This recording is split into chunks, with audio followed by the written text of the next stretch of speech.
The drifter approached Tarsus Outpost, its silhouette stark against the backdrop of the distant nebulae that painted the outer rim in swaths of iridescent colors. As the ship neared the docking bay, the bustling nature of the outpost came into view. Ships of various sizes and designs maneuvered around the station, reflecting a hub of activity at the fringe of civilized space. Inside the cockpit, Jakkar made final adjustments to their docking sequence, his eyes occasionally glancing at Elara, who watched the outpost grow larger with a mix of anticipation and anxiety. "Ready for this?" he asked. Elara nodded, her resolve firming. "As I'll ever be," she replied, turning her attention back to the viewport. The drifter docked smoothly, and the airlock hissed open to reveal the interior of Tarsus Outpost. The station was a patchwork of technologies, with corridors lined with pipes and cables that hummed with energy. Jakkar led the way, his steps confident and familiar with the terrain. They were met by Rollo, a stocky man with a cybernetic eye that flickered with subtle luminescence. His grizzled beard was peppered with gray, and he wore a wide grin as he embraced Jakkar. "It's been too long, my friend," Rollo boomed, clapping Jakkar on the back. "And who's this?" "This is Elara," Jakkar introduced. "She's the reason we're here. Needs a place to lay low for a while." Rollo's gaze softened as he extended a hand to Elara. "Any friend of Jakkar's is a friend of mine. We'll take good care of you." He led them through the winding corridors of the outpost to a secluded section that housed several modest living quarters.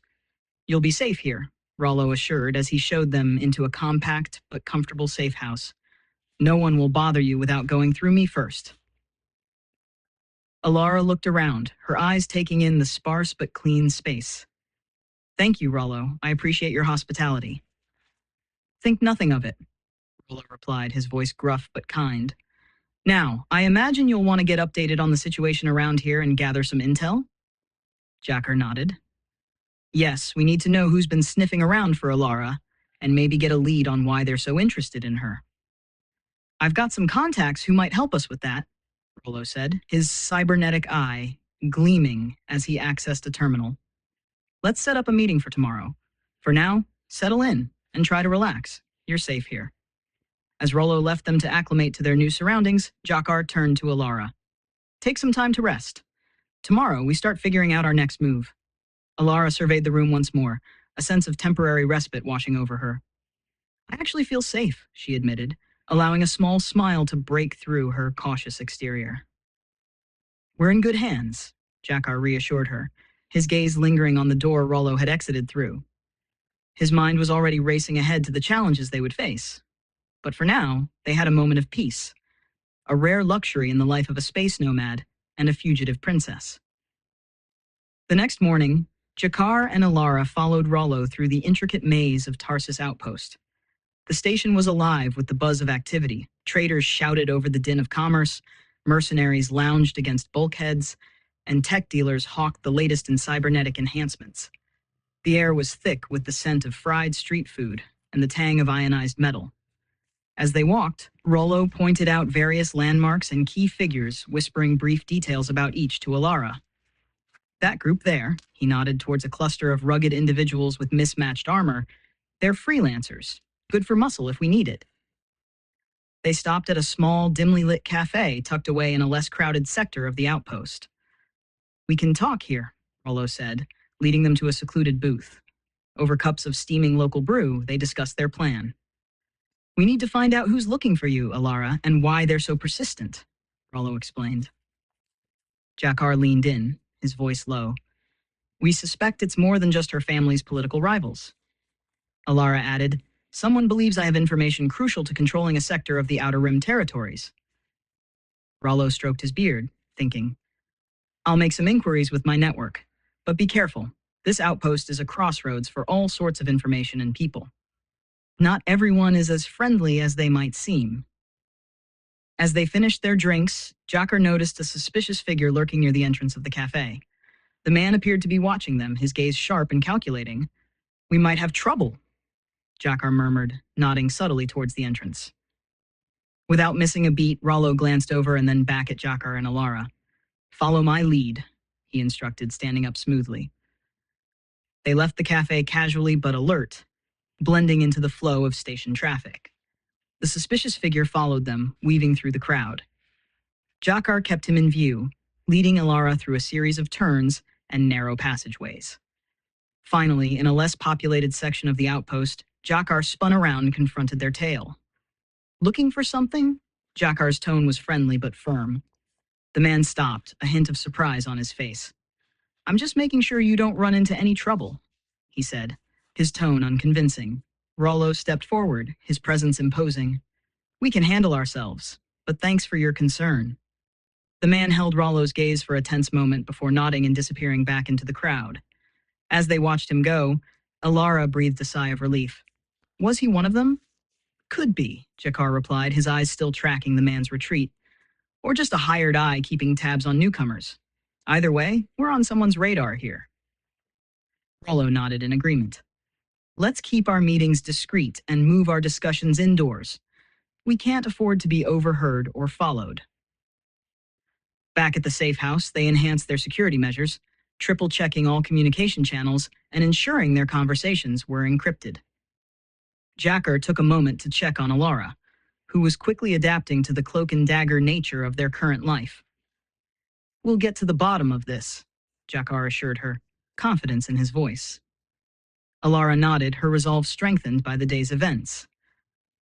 Together, they prepared for whatever challenges awaited, their alliance forged in the shadows of Tarsus Outpost. The following day at Tarsus Outpost, Jakkar and Elara set out to recruit additional help for their increasingly complex situation. Based on Rollo's recommendation, they headed to a well-known mechanics shop nestled in a quieter sector of the station, known for its discretion and quality work. The shop was a chaotic symphony of sparks and clanging metal. The air smelled of oil and burnt circuitry. Amidst the organized chaos, a woman with a streak of blue hair and grease-stained overalls worked on a disassembled engine, her hands moving with skilled precision. Rollo introduced her as Mira. She's the best mechanic on Tarsus, maybe even the Outer Rim, he boasted proudly. Mira wiped her hands on a rag and shook hands with Jakkar and Elara, her grip firm and confident. We need someone with your skills, Jakkar explained. We're up against some heavy hitters, and we could use more tech support. Mira eyed them curiously, clearly assessing their sincerity and the potential danger. What's in it for me? She asked bluntly. Elara stepped forward, meeting Mira's gaze with a determined look.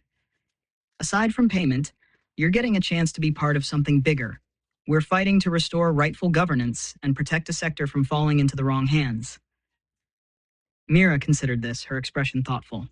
All right, I'm in, but I operate on trust. If you betray that, we're done. Her tone left no room for negotiation, signaling her seriousness and past experiences. Grateful, Jakkar nodded in agreement. Understood. Let's get you up to speed then. They spent the rest of the day in Mira's shop, where she showcased her expertise by upgrading the Drifter's defensive systems and enhancing its cloaking technology. Her skill was undeniable as she effortlessly integrated advanced tech that Jakkar had only heard of in rumors. As they worked, Mira shared snippets of her story, how she ended up on Tarsus, the jobs she had pulled off, and the alliances she had made and broken. Her life, much like Jakkar's, was a tapestry woven with threads of adventure and survival on the fringe of galactic society. That evening, back at the safe house, they reviewed the information Rollo had gathered from his contacts. It seemed that their adversaries were indeed formidable, with deep roots in political and economic sectors crucial to the stability of the Outer Rim. We're not just up against a rival family, Elara realized, the gravity of their situation becoming clearer. It's almost an entire shadow network. Jakkar nodded, his expression serious. Which means we need to be smarter, faster, and a step ahead at all times. Mira chimed in, her demeanor confident. With the upgrades I've added to your ship and the plans we're making, we've got a fighting chance. Plus, I'm not bad in a scrap myself. Their meeting concluded with a renewed sense of camaraderie and purpose. Mira was not just a mechanic, she was now a pivotal part of their team, bringing not only her technical prowess, but also her experience and insights into the underbelly of the galaxy. As they prepared for the days ahead, the bonds among them strengthened, each member driven by a shared goal and a personal commitment to see their mission through, no matter the odds. The next day began with a routine check of their communication systems at Rollo's command center, a hub of screens and gadgets that seemed to hold the pulse of Tarsus outpost. Jakkar and Mira were gathered around a large display when Rollo hurried in, a look of urgency etched across his face. "I've got news," Rollo announced, his voice tense. "And it's not the good kind. We've intercepted communications suggesting a major move against Elara's family. It's happening soon, within days." Elara's face paled. "Do they know where I am?" Rollo shook his head. "Not yet, but it's clear they're consolidating power, eliminating any opposition. They're not just after control, they want absolute dominance." Jakkar clenched his fists, his mind racing. "We need to act fast. If they solidify their position, it will be nearly impossible to dislodge them." Mira piped up, her tone serious. "What's the plan, then? We can't just sit here and wait for them to make their move." "That's exactly right," Rollo agreed, turning to the console to pull up a strategic map.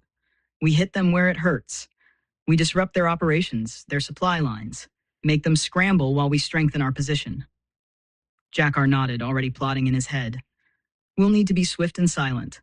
Mira, how soon can you get the drifter ready for a quick strike?" "Give me a few hours to recalibrate the engines and load up some specialty gear," Mira responded, already heading towards the door. "We'll be ready." As Mira left to prepare the ship, Jakkar turned to Elara, his expression softening. "You don't have to be involved in the direct action. It's going to be dangerous." Elara met his gaze, her jaw set firmly. "I'm not sitting this out, Jakkar. This is my fight too. Besides, I need to show them that I'm not hiding. I'm standing right here, fighting back." Rollo smiled, a rare warmth breaking through his usually stern demeanor. "That's the spirit, my lady. We'll make them regret ever crossing the Korvax dynasty." They spent the remainder of the day in intense preparation. Rollo provided detailed intelligence on their targets, supply depots, communications hubs, and key outposts that were essential to the enemy's infrastructure. As night fell over Tarsus outpost, the team gathered once more in Rollo's command center. The mood was somber yet determined. Plans had been made, routes plotted, and contingencies set. Each member knew the role they had to play. "Tonight, we strike fast and hard," Jakkar stated, looking at each of his team members. "We disrupt their operations enough to buy us more time to rally support and maybe, just maybe, turn the tide in our favor." Elara nodded, feeling the weight of the upcoming mission. "Let's bring them chaos," she said, a fierce resolve lighting her eyes. With a final nod from Rollo, the team dispersed to their stations. The night ahead would be long and fraught with danger, but they were ready.